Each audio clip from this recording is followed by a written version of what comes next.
GP Prague.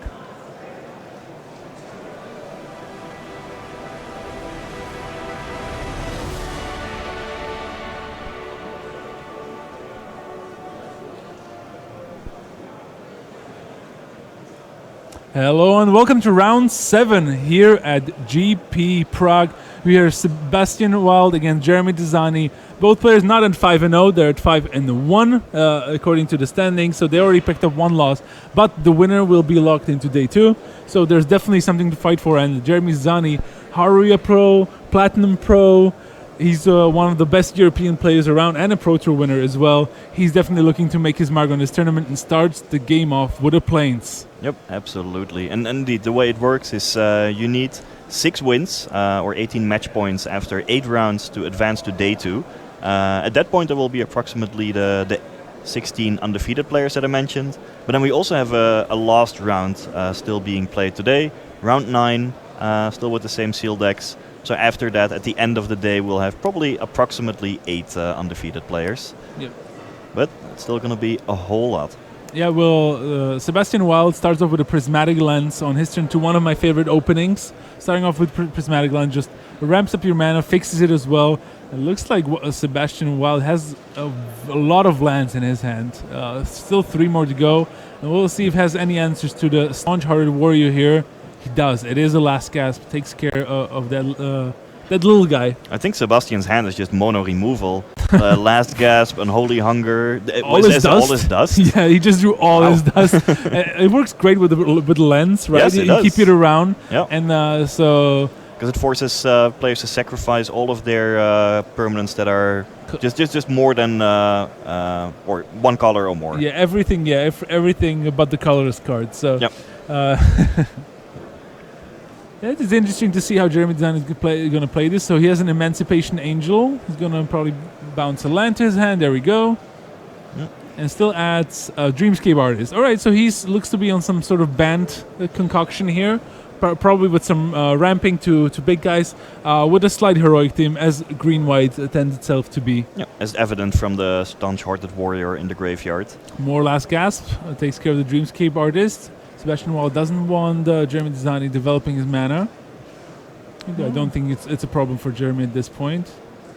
No, well, Sebastian had the option of just keeping his Last Gasp in hand and then hoping to sweep everything with all his dust, including the Dreamscape Artist on turn 6. But it looks like he does not want to give Jeremy any opportunity to use the Dreamscape Artist, which can enable all kinds of things from madness to delve, fixing your mana. You never know what that Dreamscape Artist might be able to accomplish. Let's see what... Ooh, Sigarda, Host of Herons! Against the All Dust? That is insane. What in the world? I think Sigarda, Host of Herons does actually even say it's... Yes. You can't be forced to sacrifice, right? Spells and abilities your opponents control can't cause you to sacrifice permanents. I've already had like friends tell me how they had Sigarda on the opposite side and were trying to attack with Annihilator creatures, and then like no sacrifice was happening. But against the All This is Dust, hilarious. I mean, Sebastian Wild's deck seems to be mono removal. He has even Unholy Hunger in his hand. All his does an Unholy Hunger. Yep. And the Sigarda just completely trumps both of these things. that is incredible. That's brutal. And I think now Sebastian Wild is like, okay, so I guess I'll Unholy Hunger the Emancipation Angel and hope to draw something. He must be devastated. It's like, yeah. He doesn't look thrilled. Nope. Yeah, All Dust says each player sacrifices all colored permanents they control. And yeah, that is nicely countered by Sigarda. Jeremy's like, let's see what you're up to. Let's see how you deal with this Sigarda. I actually talked to some people and they were like, yeah, I get killed by Sigarda followed by a Sublime Archangel.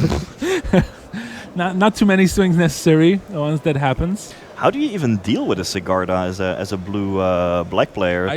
I don't think you do. Like, you play a bigger flyer? I don't know. Yeah, that seems like the only way. I mean, I guess counter or discard it before it resolves, but that's already too late. Yeah, hexproof means that any removal spells are not going to work.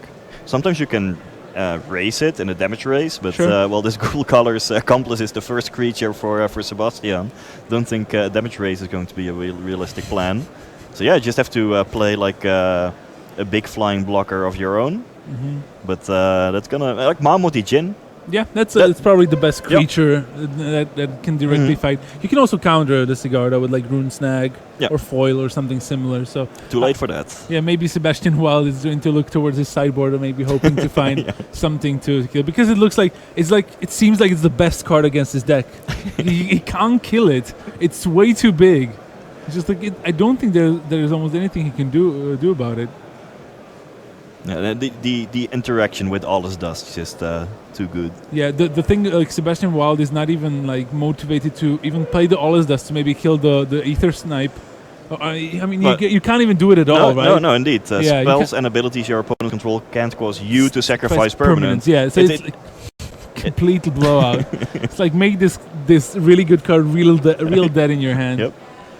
That's. I mean, he's gonna save the surprise for next turn, because otherwise, all this does is actually quite good against these green white deck like that. Now, even if there were Mammoth Jin, now Sigarda is a 6/6, so it can attack into it. Yeah.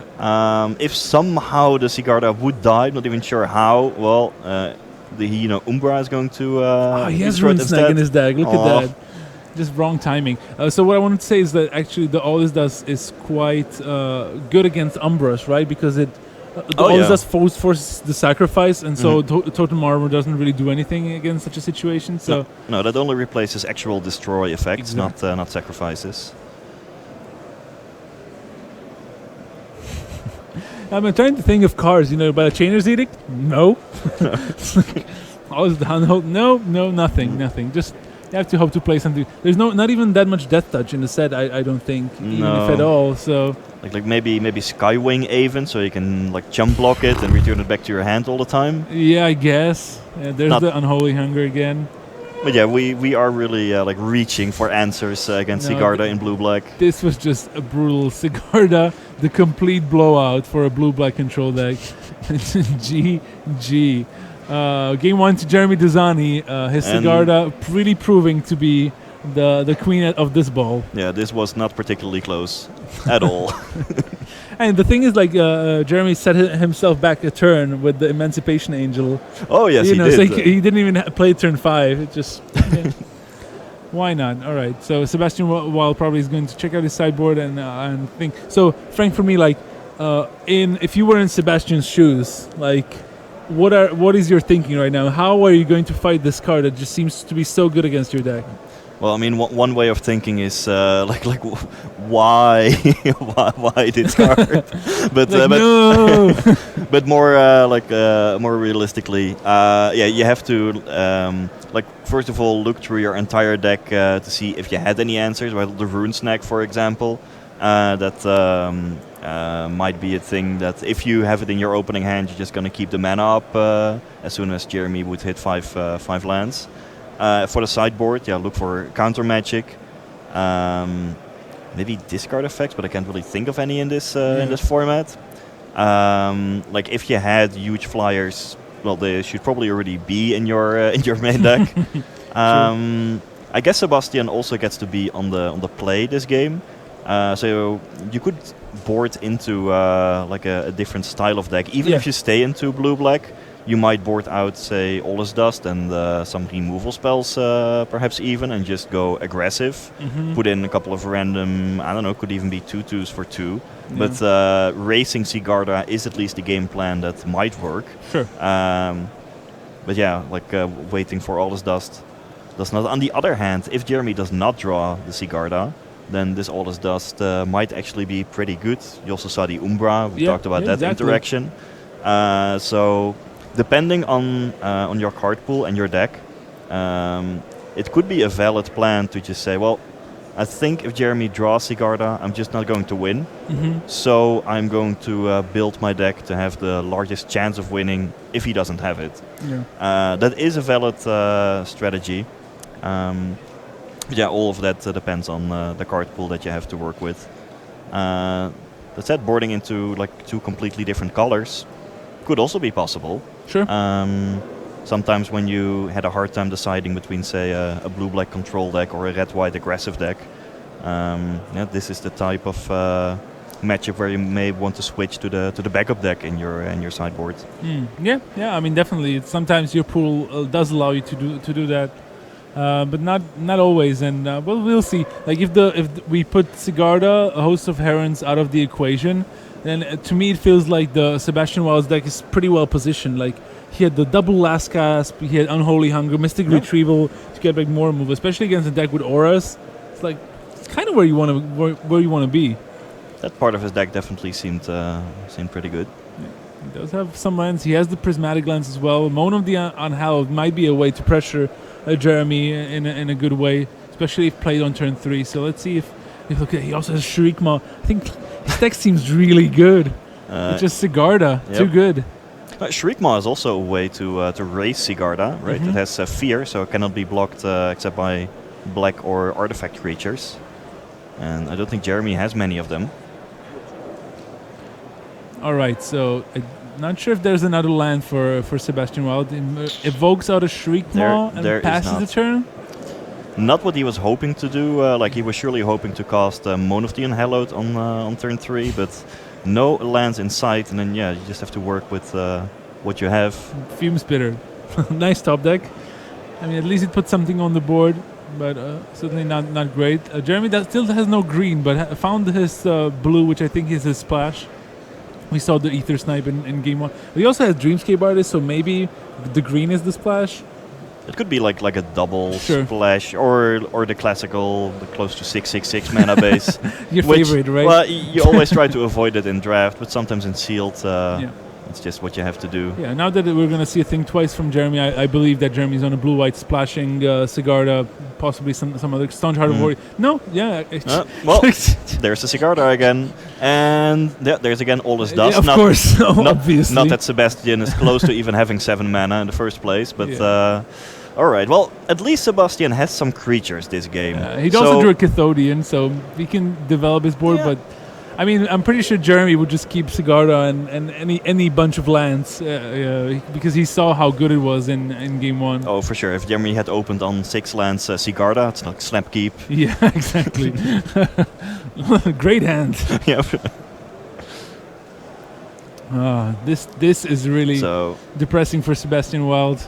Well, he does have a board presence, so if Jeremy attacks, then Sebastian might be able to swing back for as much as 8.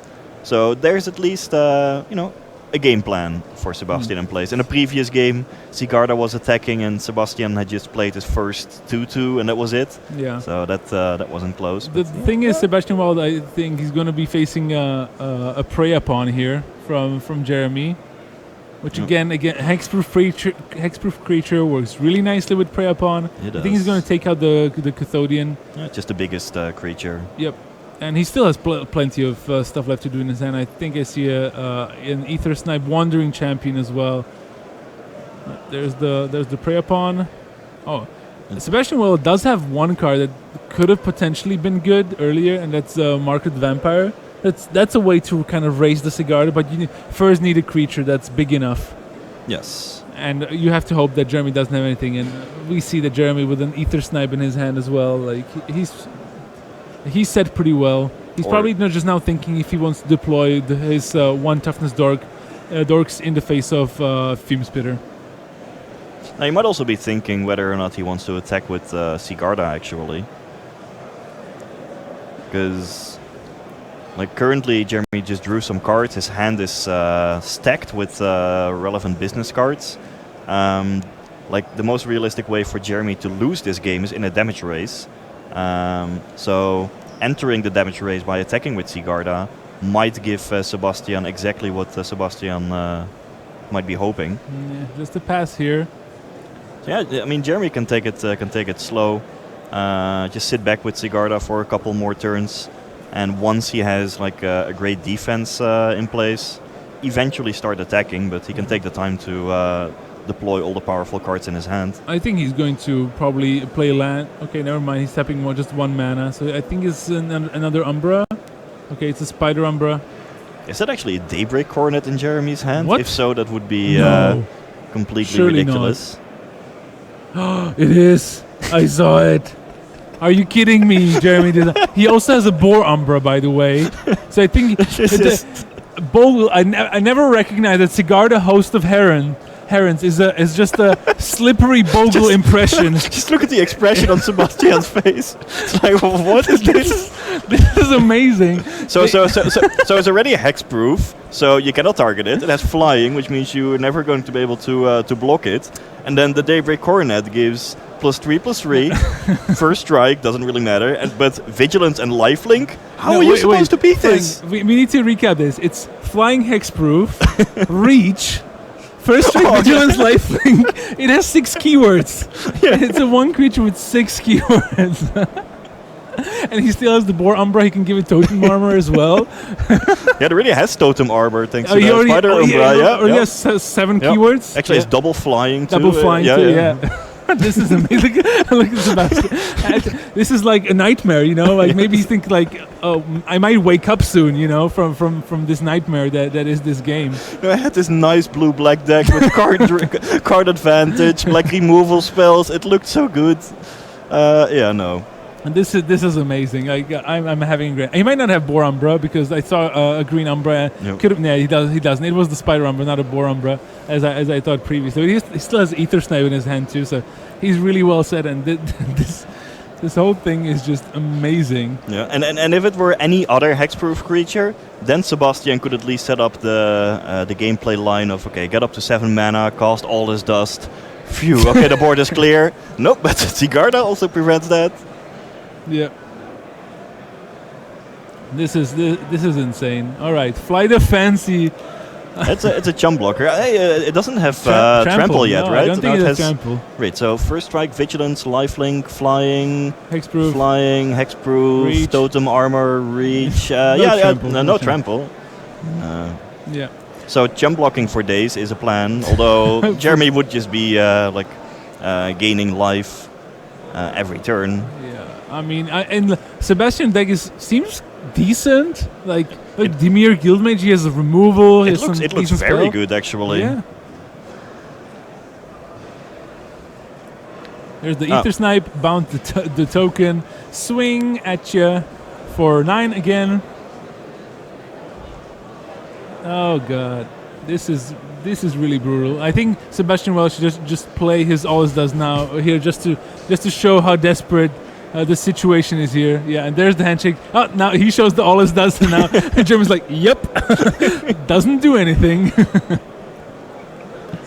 That was absolutely insane. Guys, I told you this is going to be fun. I really told you that this Ultimate Masters experience is fun. For some. I mean, Jeremy didn't actually need the Daybreak Coronet per se. Yeah, honestly, the Sigarda would have probably won the game by herself already. But loading it up with like a stack of enchantments and abilities, it made for a beautiful picture. I mean, the Sigarda is the biggest bogle there is, and it really took Jeremy designing to 6-1. Made him advance to day 2. He still has a few rounds left to play. No, if he assembles this combo again, it might be good. All right, so I mean, I'm just keen to see what else we're going to see, because this has already made its way on top of my list of like things we've seen this weekend, and it can only get better from here. All right, we'll be back with more live magic from this round after these messages.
Hey guys, welcome back to a live coverage of GP Prague 2019. I'm excited to be here. I'm Matej, this is Frank, and we're having a grand old time.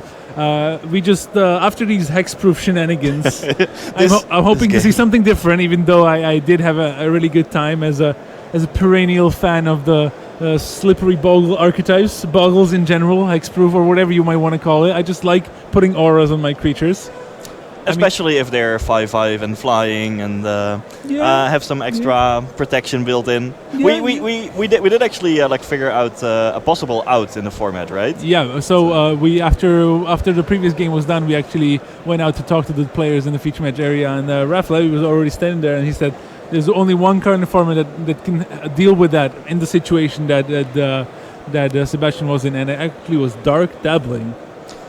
So that gives death touch to a blocker.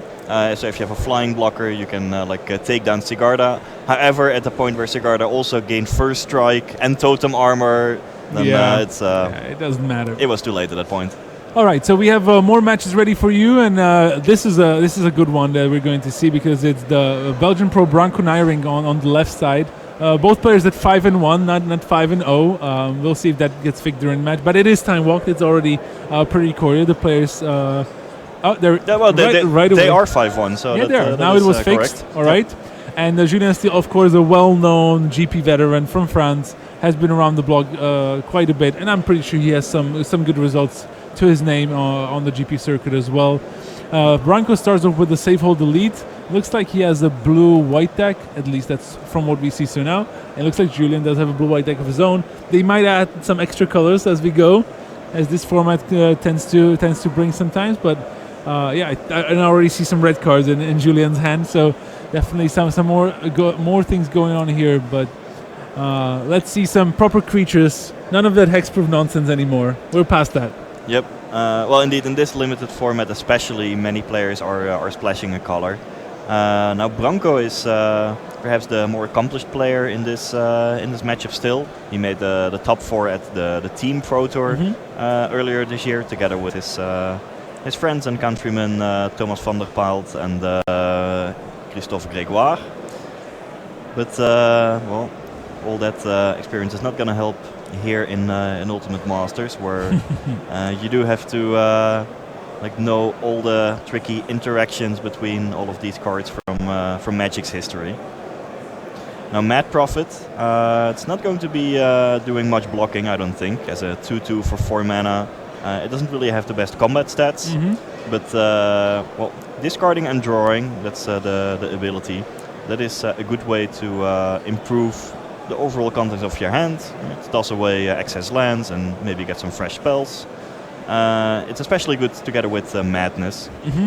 And even Delve and all the other mechanics. I mean, Mad Prophet is just great. We've seen. I remember the times when Wizards of the Coast was printing Merfolk Looter and Cephalid Looter, which were small creatures for cheap mana, which allow you to draw and discard cards, and they were always really good. Yep. And Mad Prophet is kind of more of the same, even though it rummages rather than loots. Yeah, so you have to discard first, then draw. That makes it a bit worse. A bit, but still it's a 4 mana 2/2 decent number, because we know Rummaging Goblin has been printed a few times. It depends on the format. Sometimes it can be decent, sometimes it's worse. But in this set, with so many synergies, like Mad Prophet is just a great common. Yeah, in red alone you have Fiery Temper and Reckless Worm at common to madness out. And then you can also combine it with cards from all kinds of colors, as you see here. Discard a creature, then cast Stitch Drake as a 3/4 flyer for 3 mana. Great. Good deal.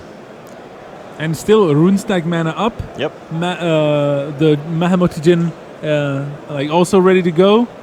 There's Frantic Search from Branko Nijring. Do you want to counter that? Maybe, but is it really necessary? He does go for the countering here. Just in case. Yeah, uses Runestag. And I mean, it's kind of like, Branko tapped out, didn't really impact the board in any way, and is not able to really set up anything. And 1 man, okay, so still has 2 mana left over for a Sultai Skullkeeper. There's a land and a Heliod's Pilgrim. And Julien Steele maybe now is going to dig for his 6th land. It discards Rolling Trembler, which does have flashback. Yep. So for 6. what this card does, it deals 2 damage to each creature without flying.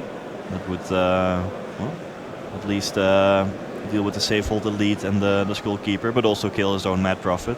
And there's flashback 4 colorless red. Yep, and now we're gonna see Julian still found the 6th land, so he's gonna play the Mahamut Jin, and he still has decent backups left as well. He has a Turn to Mist and one more card in his hand. So we'll see if Branko Nyring manages to match that play, because I think he has at least one Jin of his own. And Jins are really good at staring each other. You know, the art is like the way it looks like they're both staring at each other intensely. I mean, when both players have a 5/6 flyer, there's no point in attacking. Yeah, so there's the Flight of Fancy on the Cathodian that resolves. Draw some cards for Branko.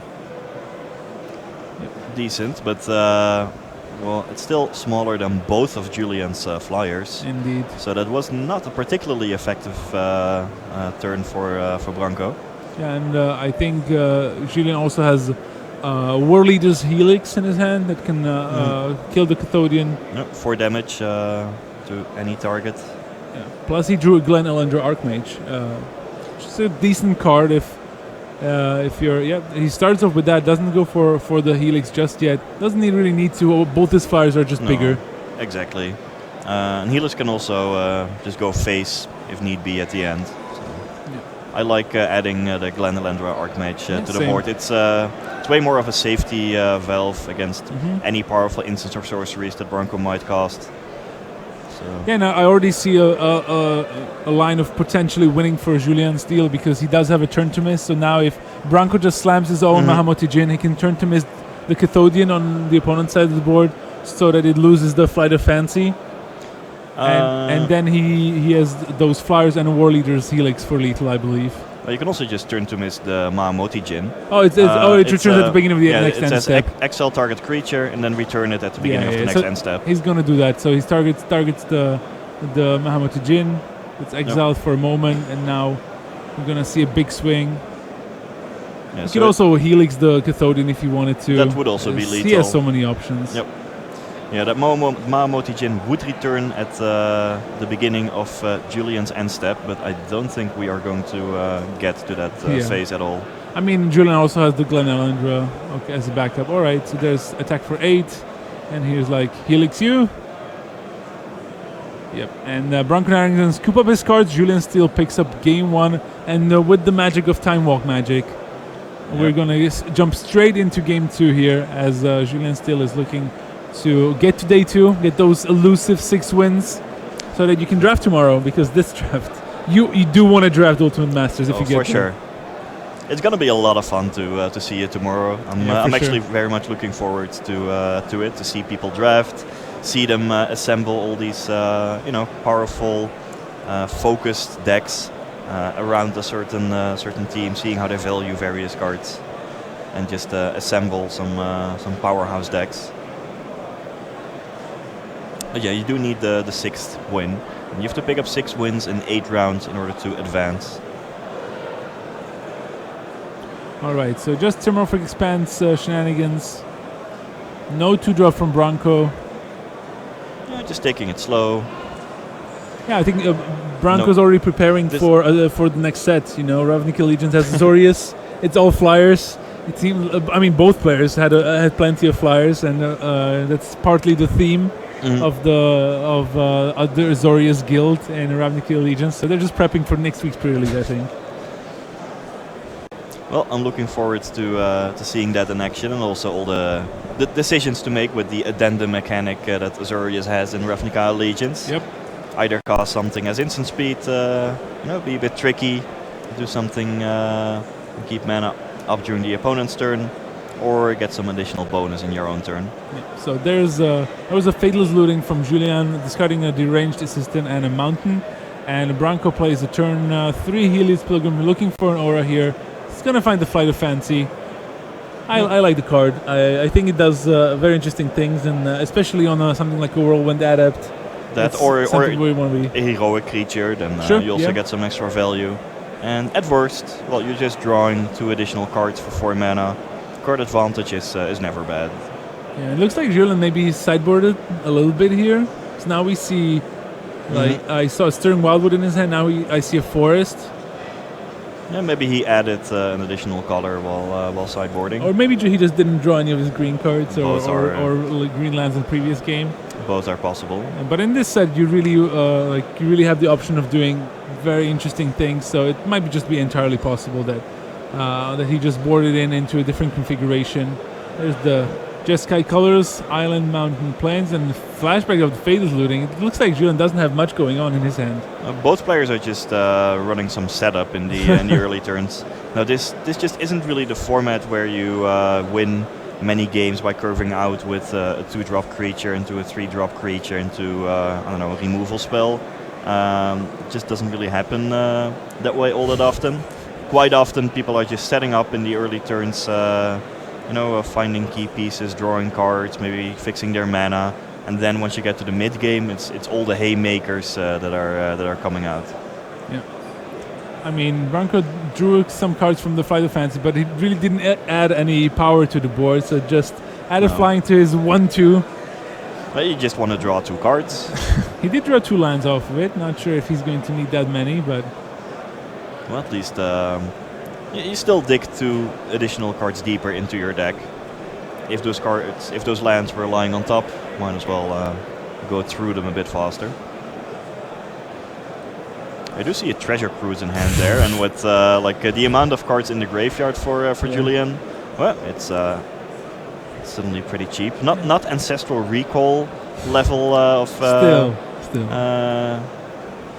Of mana cost, but it's still pretty good. Does he have to discard at the end of turn to hand size? Maybe, I think so. Yeah, I think he's gonna play the Stern Wildwood here and then discard he has so many lands. I mean, it's a turn for Treasure Cruise. I mean, really, you could be worse off, and he probably discard one of the mountains.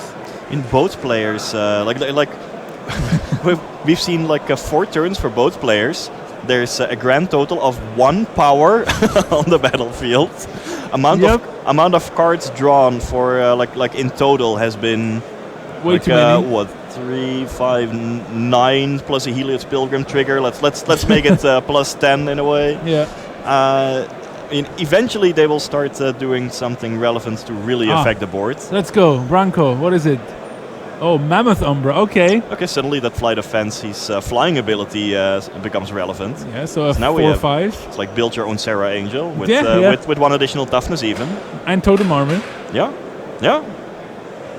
And I'm sure he has more where that came from, judging by what I've seen so far. But a Fate's Feathers takes care of that Helios Pilgrim. Yeah, Totem Armor does not protect you from Fate's Feathers in any way. So that's one of the best possible answers that Julian could have to that 4/5 flyer. Right. So there's the Mahamoti Jin that we talked about in the previous game. Julian was the one with the Mori Jin first on the battlefield. Now he's going to add his own. Oh yeah, and we have the stare down. Not for long though, because I saw a really nice card in Branko's hand. He does have a Sublime Archangel. Oh wow! And that does fly through these stalls quite quickly. There's a Cathodian, I think, from Branko. As another creature to board. Here's the Sublime Archangel. This card is just ridiculous. Boom! +4/+4. Yes, so it has Exalted itself, which means that whenever a creature attacks alone, it gets +1/+1. Yeah. And other creatures you control also have Exalted. Yeah. So that's 4 Exalted triggers total. So 10 damage. Yep, Julian's still down to 10. Must be nice. Yeah, 9 total. The Jin goes up to 9 power. Fair enough, yeah. And the best thing about Sublime Archangel that Julian really needs to kill it because playing something like Fate's Feathers on it doesn't really help. No. Well, he does have the War Leader's Helix, so that's the perfect answer. So he's gonna play that. I'm surprised it took so long. I would have been instantly. Okay, get it out of here. I'm gonna try again, and we have to stare down. We'll see for how long. Both players have plenty of cards in their hands. So I'm certainly wouldn't be surprised. Look at that Spark Spitter. Going to come down from Julian. Not something I would expect out of a 4-color. I wouldn't say control deck just yet, but I mean, it maybe if he has some madness synergies, it could be decent. Probably some Just the Winds, maybe some Fiery Tempers. Yeah, I think Spark Spitter is from a cycle of cards. If I recall correctly, from Future Sight that created tokens that were actually real Magic cards. Right, It creates a Spark Elemental if you pay a red and discard a card. Which is a 3/1 trample haste that gets sacrificed at the end of the turn. There's another flight of fancy from Branko. This time on the Cathodian. What else does he have going on here? He has plenty of cards. Yeah, well, he does need something to get past that Mahamotijin. Could be something like Exalted. Could be an Umbra on his Mahamotijin. Could be a bounce card to get rid of it as a blocker. Yeah, I think he has. Repel the Darkness. All right, so that taps it, or taps up to 2 creatures for a turn. That would work. Right, swings with both here, even the Cathodian. It must be very suspicious for Julien here. Because, yeah, attacking with a 3/3 flyer into a 5/6 flyer, it seems to be kind of a strange trade. Yeah, and immediately Julien's like, what is going on here? What do you have? He does go for the block here. That resolves. So Julien's down to 9 here. Remember, he gained 4 life off of the War Leader's Helix. Yeah, there are also no like +3/+3 combat tricks in the format. Iridescent Drake. He wanted the Cathodian to die, so he could bring back the aura and draw some more cards. All right, so Julien actually walked right into the trap. He walked right into it, indeed. So it's a card we haven't seen much because I think it was actually printed quite a long time ago. Not yes. mistaken, sometime in the Urza set. And so when it enters the battlefield, you put an aura card from a graveyard onto the battlefield under your control, attached to Iridescent Drake. Still gets the trigger to draw the 2 cards. Yep. Does have an extra instance of flying, which is not as important. And Branko now also showing that he has another Mahamotijin as well as a Whirlwind Adept. It's the Iridescent Drake is actually on my bucket list for wacky things or to do in this format. Specifically, you have to mill over or discard Eldrazi Constriction, the +8/+8 enchantment, and then turn 4 Iridescent Drake, put it back, and you suddenly have a 10/10 Annihilator. It even works if your opponent randomly discards it, because you can also get auras from opposing graveyards. Sure. So there's Archaeomancer bringing back the War Leader's Helix. That means that Julien has a card that can deal with the Drake and gain him some life back. But let's see if Branko can leverage the card advantage to his advantage. I mean, he has plenty of auras. Look at that. Like 1, 2, 3 already played. Draws a Hyena Umbra, just as I said that. Actually, not bad on the Mahamotijin. Not at all, because that would allow the Mahamotijin to attack into the other one, and survive any and potential, win in combat. Yeah, survive any potential like War Leader's Helix. I'm gonna finish it off. Yeah, this is a big problem for Julien. You can't effectively block it. Burn spells are not going to kill it, thanks to the Umbra. Best answer is a bounce card. Speaking of Mahamotijins. Yeah, and I think Julien also has a Rune Snag in his hand and just played perfectly around it. Yep. Yeah, good sequencing there for Branko. Perfect sequencing, yeah. So the save of the lead does get countered, but I don't think it matters at this point. I think Julien is just too far behind. These Mahamotijins are as good as I remember them to be from playing Chandelar back in the day. I remember that too. It just used to be one of the best like late game creatures around in Magic, up there with Shivan Dragon. Yeah. Julien did draw, I believe, turn to Mist, so that will allow him to say blink the Djinn with an Umbra on it. Yeah, actually, this is not over yet, because if Branko has nothing and just swings in with all of his flyers, what Julien could do is block the regular Mahamotijin with his Mahamotijin, cast War Leader's Helix onto the blocked Mahamotijin so that it dies and you also gain 4, and then blink the Mahamotijin carrying the Hyena Umbra with Turn to Mist, and then suddenly it's just 2 Djinns left standing. Also, there is a Stirring Wildwood available as a blocker, hiding between the lands. Yeah. 3/4 reach. Yeah, tricky. Yeah, Julien's still now gonna represent that. Branko actually does have the Repel the Darkness, so he might have known about the Stirring Wildwood, and I think after that resolve, he's going to. Yeah, he got him. He played into his trap card, taps down the Stirring Wildwood and the Mahamoti Djinn.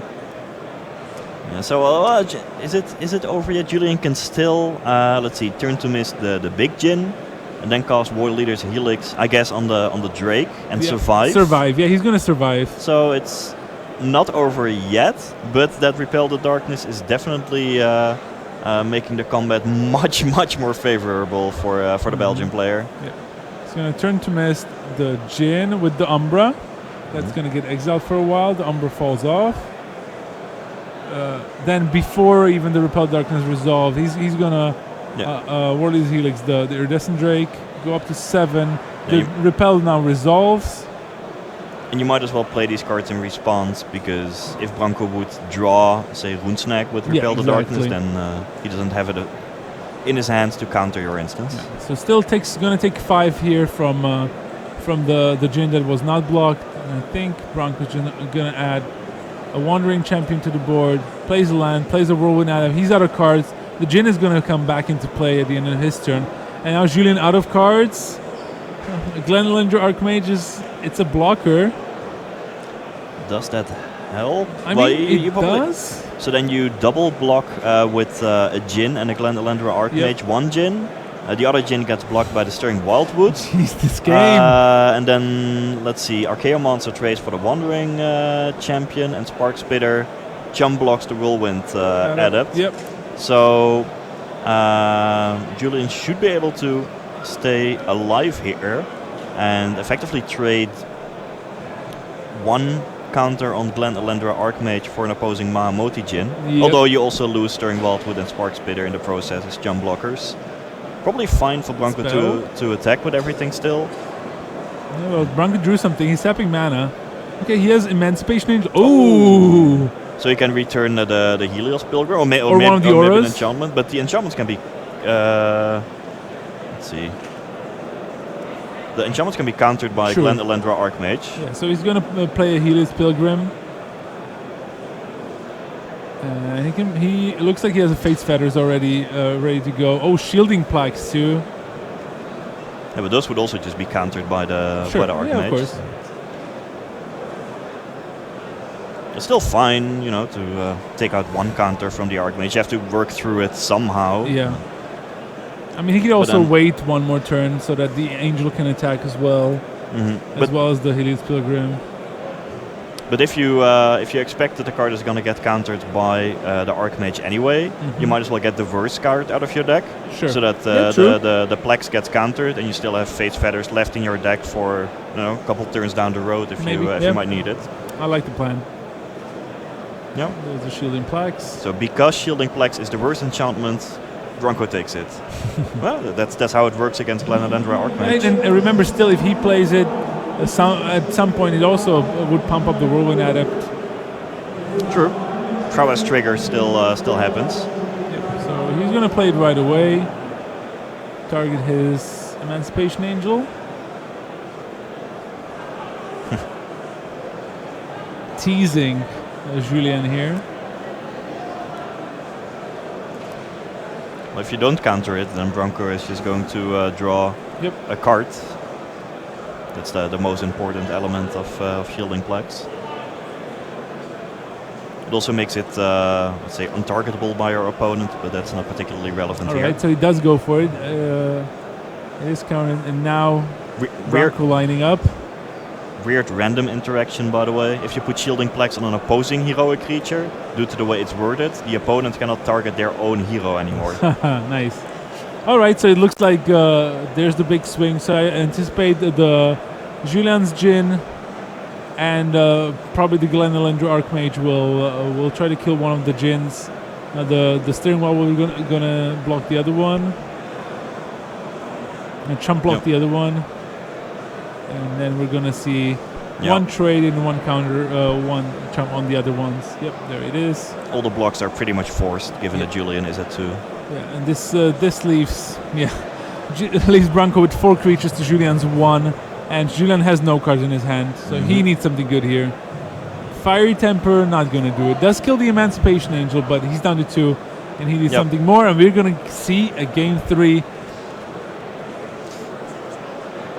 Right, so We're gonna go back to us for a little bit here because we need to set up game 3 because it's not live, but it's also not fully pre-recorded because we record it as the round goes. So we kind of need to do like a quick swap around on the technical side of things to show you game 3.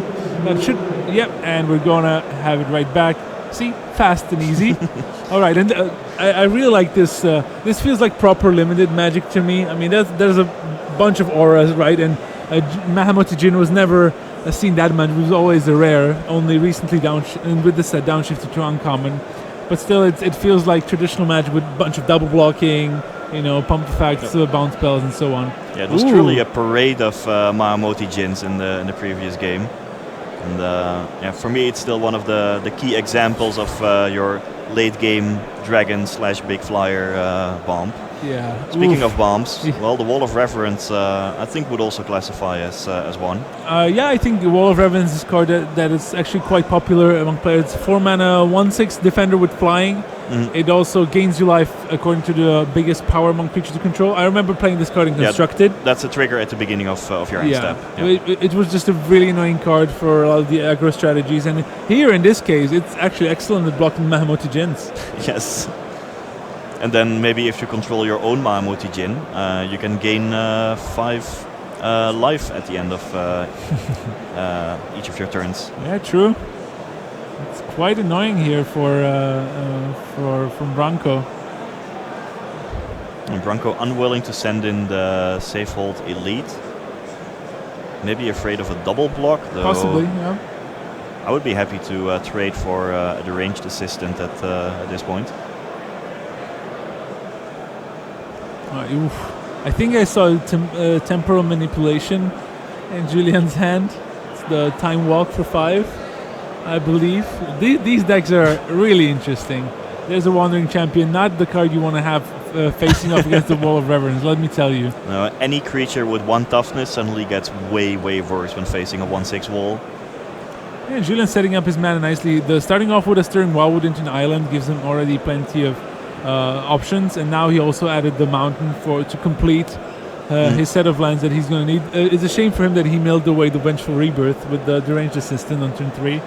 Yeah, that is one of the more powerful cards in the format if you can cast it.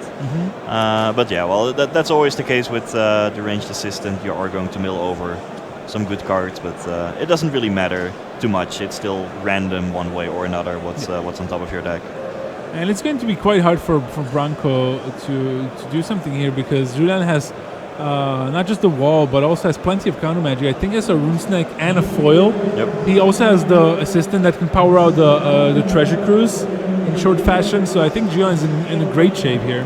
Yeah, in a way, it's a nice matchup between blue-white aggro on the left side and blue-white pure control on the right side. Milling away. What is that? Ooh, Blast of Genius. We've seen some sweet Blast of Genius Vengeful Rebirth decks in previous rounds where one player was just discarding 9 mana cards to both to kind of act as a teamer burn deck to take the opponent down from 18 to 0 within with the span of 2 turns. Now we saw foil countering that Flight of Fancy. And Julian might actually think about firing off a Treasure Cruise. It would cost 3 mana now after he mills a card. That will leave him with Rune Snake backup. So he might actually think it's worthwhile. He could also wait for a turn, of course. He still has, I think, a Mad Prophet. Or take another turn. Take another turn. I think he's going to hold off. He's going to want to keep that a secret. Yeah, when you just use it as, let's say, a 5 mana Explore, as we like to call it, just do nothing, untap, and reset to the same stage. It's not as effective as it can be when you, get an attack phase in. Yeah. So he plays a Mad Prophet, gains 2 life now because his highest power is the Mad Prophet now. And Julian is really just trying to set up for the long game, and Branko is just like he's something like a Sublime Archangel or Mammoth Umbra could be useful to fight through this, but we know that Julian has the counter ready to go. Probably, will he be tempted with Iridescent Drake? Yeah, that seems like a good target to counter. If yeah, if that were to resolve, then Branko gets not only a relevant creature, but also 2 more cards with the flight. So. Yeah, this was an interesting thing. Julian declined to use his Mad Prophet. Mm-hmm. Surely that has to signal to Branko that, okay, Julian has 2 good cards in his hand, and that he didn't want to expose them, like try to trade them for something better with the Mad Prophet. Yep. I think Julian's going to fire off the Treasure Cruise quite soon, I believe. Very likely. Yeah, the Mad Prophet is still rummage rather than loot. If it were an actual looter with draw and discard, he should have looted. It's been like a big controversy a couple of years ago, like when you should loot with the looter. But given that it's rummage, yeah, as you mentioned, if your hand is already good, no point in discarding and then maybe like worsening your hand overall. Yeah, there's one plan that Julian can do here. He drew Archaeomancer, so he can bring back the Blast of Genius or the Vengeful Rebirth from his graveyard to his hand. That's not bad. And then keep going as well. Look at that swing with the deranged assistance. Aggressive, I like it. Just send a message. Haven't really attacked all game. Branko is still at 20. Just at least let him know that his life total is not completely safe. Indeed. Branko's like, what is going on? Yeah. Is he baiting me? What is his plan? I think Julian wouldn't mind if the assistant went to the graveyard, right? It's more Delph fodder. Yes. Alright, so 4 mana. Probably Archaeomancer first, though. Bringing back Vengeful Rebirth. So remember, he can bring back... I think he milled the Blast of Genius as well, right? So he can play Vengeful Rebirth, deal 6. Get back to Blast of Genius, then next turn cast Blast of Genius. Yep. He can also discard a Treasure Cruise for 8. Oh boy. So that's his plan. Yeah, so basically, via the cards he already has in hand, Julian is capable of dealing 16 damage. Right, first Treasure Cruise, then get it back with the Vengeful Rebirth, then also get back to Blast of Genius, discard it. No, but then you have to get back to Treasure Cruise again. That's too much, Frank. You went too far. Yeah. Back to the game on hand, and the Mammoth Umbra on the Wingsteed Rider is exactly what I mentioned. Now puts it up to 6 power, so it can get past the wall. But of course, Julian's life total is padded quite nicely from that early Wall of Reverence here. And Julian looks a little bit nervous. His hand is shaking a little bit here. I mean, right before this, he was like, well, this game is going to be fun. I'm going to draw 3 cards, get something back, deal some damage, play Blast of Genius. The next 4 or 5 turns are going to be sweet, just drawing cards and dirtling further. And now all of a sudden, wait, like the Wall of Reverence can't actually block properly. I'm under pressure from the 6/6 flyer. What happened? Yeah, now I don't think even he has the 6th land to play the Rebirth. Oh. So he might have to like rummage away something like a Soul's Fire, something he has in his hand. Yikes! I mean, Soul's Fire is another like big finisher. Like if you have a big creature, like it does help. But Julian went deep for games 2 and 3 here. I like the burn plan, but with Branko still at 20 and now also attacking, that's unlikely to work. Right. Maybe that the range assistant should not have attacked, given that Julian could really have used the mana here. He does draw the mountain here, so he definitely went for Rebirth to kill the Wingsteed Rider, but of course Totem Armor would then mean the Wingsteed Rider survives. And it will also tap out Julian, and Branko seemed to have like quite a bit going on. Like I don't think Branko minded his first few spells being countered, because he had other ways to take advantage of the cards being countered. I think I see a Lotus Eye Mystics in his hand, for example, and a Miraculous Recovery too. Yeah, Branko had plenty of action, but to him it was mostly important that this Umbra resolved, because it meant that he actually now had a good attacker in the face of that 1/6 wall. Right, so he goes for he takes the Vengeful Rebirth, but he's deciding he targets face. Face? Take 6. Maybe he has a plan. Next turn, take 8 with discarding Treasure Cruise to the Blast of Genius. And maybe he thinks he has some other way to finish off the game as well. This is a plan indeed, but I think this only works if his deck still has a high density of burn cards. Yeah. I mean, if there's like more Vengeful Rebirths or Blast of Geniuses or other burn cards coming, it might work. Yeah. But it definitely would have been a completely reasonable play to use Vengeful Rebirth to damage the Wingsteed Rider so that the Umbra would fall off. Sure, yeah. But well, it's aggressive. But I'm really looking forward to seeing if Julian can pull it off now. Yeah, I mean, It's not gonna be easy. definitely not. I mean, he can he has the tempo manipulation as well. Like potentially, he could set it up over 2 turns somehow. Yeah, but he's not really like getting ahead with this manipulation, right? Because 5 mana to time walk. Yeah. Well, yeah. What else are you doing with the turn where you're casting the temporal manipulation? Geez, this is interesting. I wonder if Julien has thought this through. I mean, if it works, he's gonna look like a genius. Yeah. Wait, you're at 20. I'm facing down a 6/6 flyer. Yeah, I get to shoot 6 damage. Face.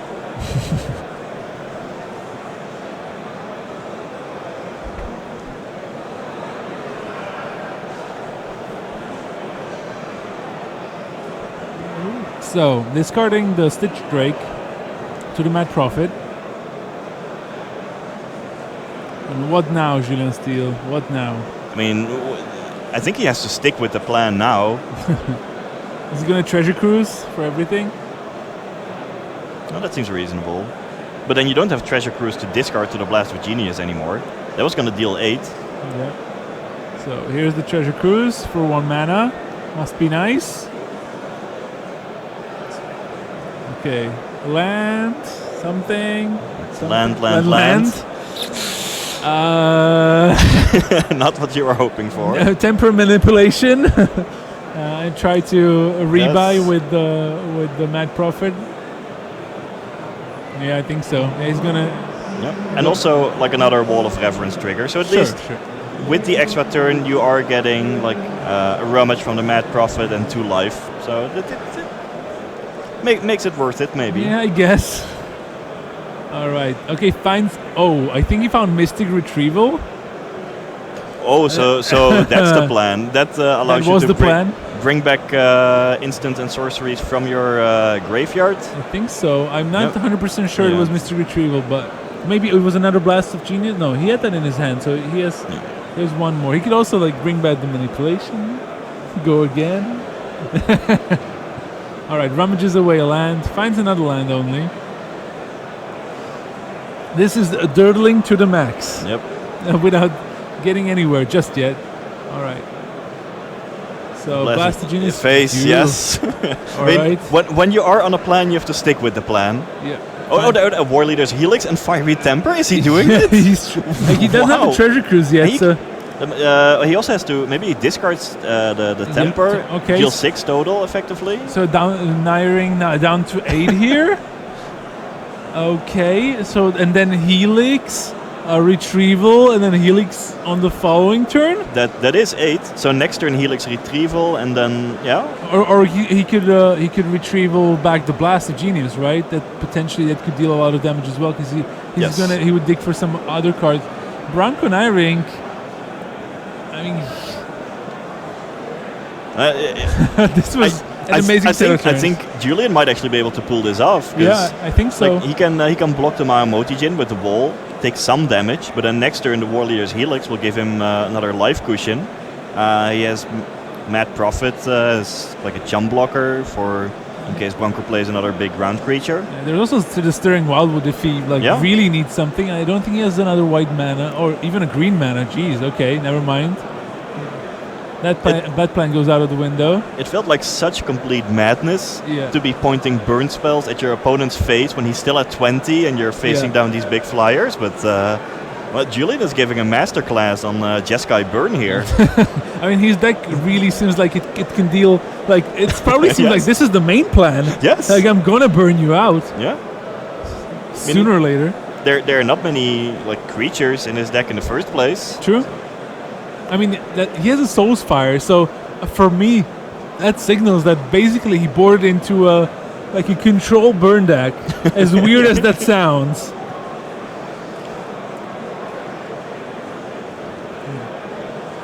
What is he going to retrieve though? So 4 mana goes for the temper manipulation. He's gonna play that. Plus 5 mana. Not really sure what to think of that, because temporal manipulation doesn't really accomplish much by itself. It doesn't seem like. Okay, that resolves. I mean, He still has the possibility of casting War Leader's Helix and then flashing back Mystic Retrieval sure. to get back War Leader's Helix for the final points. Yeah, exactly. I mean, the retrieval does have flashback on its own. It's flashback, and the flashback is actually cheaper than the upfront cost. There's the temporal manipulation. Bronco's like, yep, having fun. All right, still gonna get to rummage, gain 2 life of the Wall of Reverence. He's actually dug through a lot from his deck. Quite few lands, so I imagine he has some other big spells still left to go. Fadeless looting, jeez. Please stop. Julian's library is getting small. Yeah, very small. And temporal manipulation doesn't shuffle itself back like Nexus of Fate. Even though this is feeling like one of those like take all the turns decks at this point. Indeed. Could even like this is almost surely not going to be the right play, but you know, Mystic Retrieval, get back to manipulation, take another turn while Bronco is just sitting there like, come on, yeah, stop it. Yeah, Julian has to be careful because like Bronco has kept up quite a bit of mana. It's obvious that Bronco does not have a counterspell, but maybe Julian's thinking like, okay, if I pass the turn, like, is there any chance I could die here if I get to give him an untap stab, or am I digging towards something specific? I think he's going to be fine in that regard. He can have a hissing iguana, which just doesn't really do much here, but it does gain him like extra life with the wall if he needs it. Yeah. Also, if creatures would die, then it allows Julian to ping additional damage to Sure. Bronco, so the trigger could matter. Yep. But still, Julian has War Leader's Helix in hand, plus Mystic Retrieval in the graveyard. Together, that does add up to 8 damage over the course of 2 turns. Yeah. That still seems to be his main game plan. Yeah, I actually spent quite a bit of time talking to Bronco before this tournament. He said he actually played a lot, and he told me that the deck that Julian plays is the kind of deck that he wants to build in this format. But it looks like his pool just didn't allow for such a thing. Yeah, when you get a seal deck, you just have to make the best out of it. In draft, you have a bit more agency over the type of deck that you assemble together. In sealed, like a large part of the skill is figuring out how to make the best pool from what you have. Yeah, so there's the miraculous recovery at the end of Julian's turn, bringing back the Iridescent Drake. That would make it a 3/3 and give it also bring back the Flight of Fancy for some extra cards for Julien. And so Julien is going to Mad Prophet first. Found Fate's Feathers. Discarding Fateless Looting Yeah. to Mad Prophet, like somehow it feels wrong. Right? All right, so that's going to resolve. So Drake is a 3/3 with 2 instances of flying. Frantic Search for Bronco as well. Bronco maybe can dig for something like, I don't know what. Turn to Mist to get rid of the Wall of Reverence. Yeah. Would that be enough? That's 9. 14. So he needs an answer for the Wall of Reverence and like 1 additional point of power, or alternatively a way of dealing with the Hissing Iguana. Sure, he could. And all this is discounting the 4 life from War Leader's Helix. Sure, that's true. And there's also we saw Repel the Darkness is another card Yes. that can potentially tap down a wall and inflict massive damage. Okay, Frantic Surge resolves. Bronco's going through a big chunk of his deck here. I mean, both players have. Both players, yes, true. So much card draw in this format. I haven't seen anyone getting decked yet. Also haven't seen a Laboratory Maniac win the game yet, but these things can easily happen in this format. Discards a land and a Lotus Eye Mystics. He has another Mystic in his hand and no auras to be seen anywhere. Yeah, Bronco in a tough spot here. He basically just needs counter spells, like some way of countering War Leader's Helix. He doesn't know yet that Julian has it in hand, but I mean he saw it in game. He can guess indeed because he saw it before. Yeah. I mean, it shouldn't be a surprise for him. Yeah, Bronco's now thinking. It's like you took two extra turns. You had your fun. Now let me think. Yeah. Right, he's just gonna attack with the huge flyers here. Into the wall. It's Bounce off. So that's 6 damage to Julian Steele, who's down to 9 here. Even keeping back the Drake, which could have attacked as a 3/3 flyer. Yeah. Interesting. And Julian doesn't actually have the mana available to animate the Stirring Wildwood, right? I don't see I don't think he Forest does, anywhere. no. So. Yeah, there's a safe hold delete. I think Bronco's also going to play a land and the Whirlwind Adept. Well, if he taps out, then he's dead. Yep. If he doesn't tap out, he's also dead. Well, we'll see. I think Julian's going to go for it. So Helix you.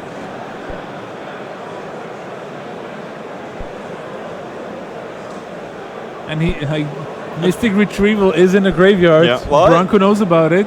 Sure, but if you're Bronco, you at least let Julian do it. Like make the decisions.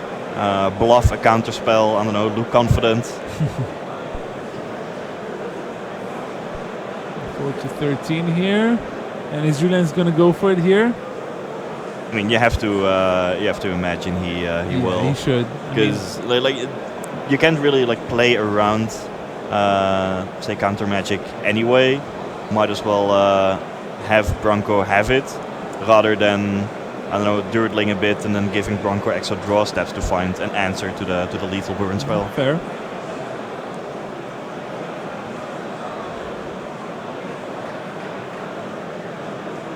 Let's see. 3 mana. One of them is red. Mystic Retrieval.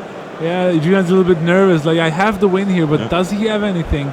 Should I be doing something? He could have Mad Prophet first if he wanted more information. But he might want to keep that up in case this fails. Maybe he also wants to keep the ability of attacking with Mad Prophet up, because together with the Hissing Iguana, it can guarantee damage as well. Right, in case there's like a gain 1 life spell in the format, then can't really think of any, but Come on, Julian, do it. well, Finish him. And I do think it's going to be successful. And I really have to commend Julian for formulating a game plan and sticking to it throughout. Bronco has had enough. It's like, dude, like, there's nothing in the format. Yeah. I'm not bluffing Stop anything. slow rolling you me. got me.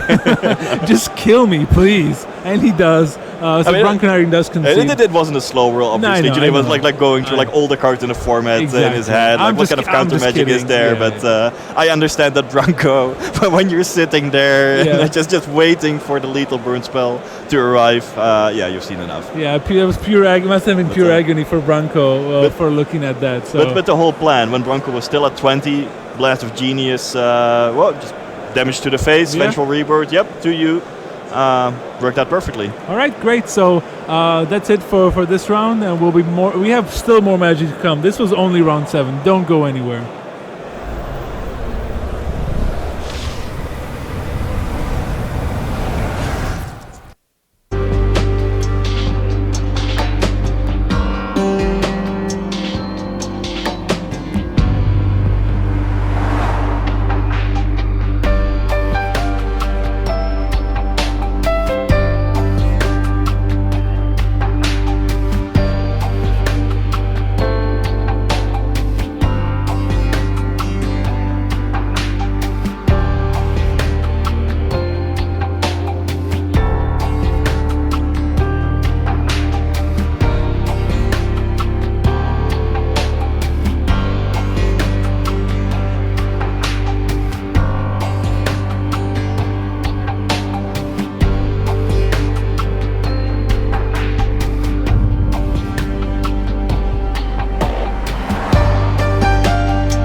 Hello and welcome back to Prague. I'm Tim Willoughby, this is Raphael Levy, and we are fast down the stretch here in our event. You know what?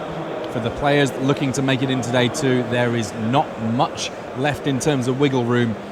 You need that 6-2 record to get in there. We're in round 8, and that means, well, this is the round. If you've not made it by now, you've got to make it this very round. Let's have a look at our standings, get a feel for where our tournament's at. This has been a very large tournament indeed, and you can see there that the first page of it, every one of these players is on a perfect 21 points thus far. Nikolai Herzog, Hall of Famer, coming on back in and doing very, very well indeed. Pascal Viren of Belgium, Toralf Severin, Casper Nielsen, Mark Tobias, Fabrizio Campanino. There's a lot of big names here on the top page of it, all as yet undefeated with their sealed decks for Ultimate Masters. We're getting a chance to see all of them tomorrow drafting. Then a whole 10 more players here undefeated thus far before we even start looking at the players who picked up buys. We've got Tom Law, we've got Brad Barkley from Scotland, we've got Benjamin Laufer in there, Lutz Milkenburg. There are a whole lot of players that, in some respects, they can feel pretty safe right